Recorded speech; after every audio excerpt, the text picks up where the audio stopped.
गौतम बुद्ध द्वारा दी गई सबसे बड़ी सीख। भगवान गौतम बुद्ध अपने भिक्षुओं के साथ एक वृक्ष के नीचे बैठे विश्राम कर रहे थे। उस वृक्ष की छांव में बुद्ध अपने भिक्षुओं की जिज्ञासा को दूर कर रहे थे। बुद्ध के सभी भिक्षु एक एक करके उनसे प्रश्न पूछ रहे थे और गौतम बुद्ध उनके प्रश्नों के उत्तर दे रहे थे। बुद्ध के उन भिक्षुओं में एक भिक्षु ऐसे भी थे जो कुछ समय पहले ही संघ से जुड़े हुए थे, जिसके कारण अभी उनके भीतर वह समझ पैदा नहीं हुई थी जो गौतम बुद्ध के प्रवचनों को समझ सके। गर्मियों का समय था, सूरज अपने चरम पर था और चारों तरफ धूप ही धूप थी। लेकिन उस वृक्ष के कारण बुद्ध और उनके सभी भिक्षु आराम से छांव में बैठे हुए थे। इतने में गौतम बुद्ध के एक भिक्षु की नज़र एक बूढ़े व्यक्ति पर पड़ती है जो उस वृक्ष के पास से ही गुजर रहा था। वह भिक्षु उस बूढ़े व्यक्ति को देखकर अचानक से हंसने लगता है। उस बूढ़े व्यक्ति की उम्र बहुत ज़्यादा हो गई थी, जिसके कारण उसकी कमर मुड़ गई थी और वह बूढ़ा व्यक्ति हाथ में एक डंडा लेकर चल रहा था, जिसका सहारा लेकर वो बूढ़ा व्यक्ति अपनी मंजिल तक पहुंचने का प्रयास कर रहा था। उस बूढ़े व्यक्ति का शरीर केवल हड्डियों का ढांचा मात्र ही था।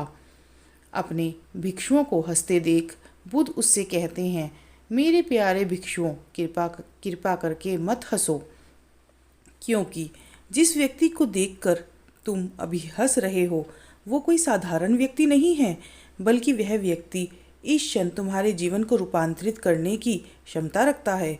जो आज तक मैं तुम्हें सिखा नहीं पाया, वह यह बूढ़ा व्यक्ति तुम्हें सिखा रहा है। इसके द्वारा दी गई सीख को बेकार ना करो।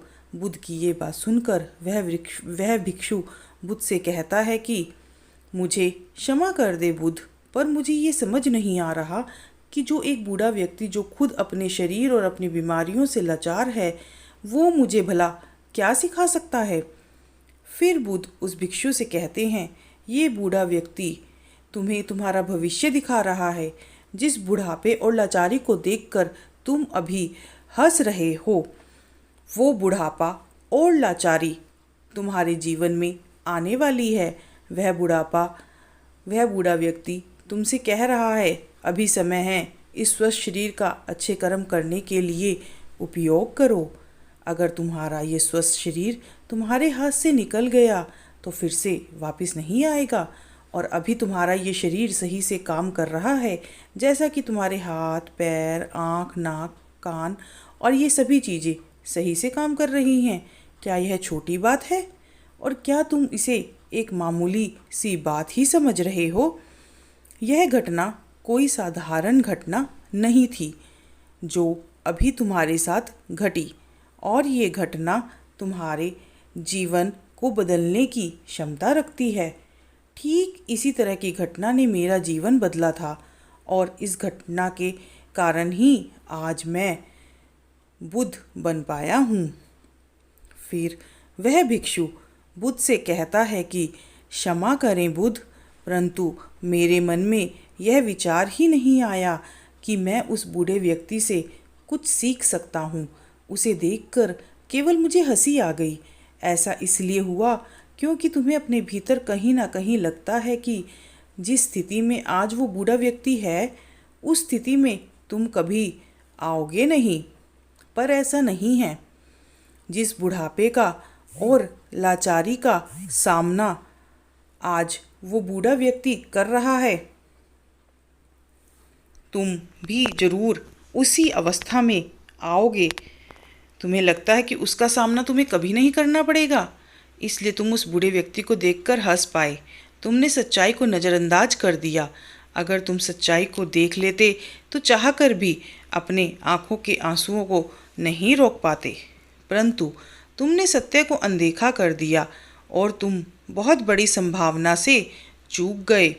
बुद्ध की ये बातें सुन वो भिक्षु बुद्ध से क्षमा मांगता है और ये निश्चय करता है कि वह अपने स्वास्थ्य का उपयोग अपने अहंकार को बढ़ाने में नहीं, बल्कि परम सत्य को पाने में करेगा।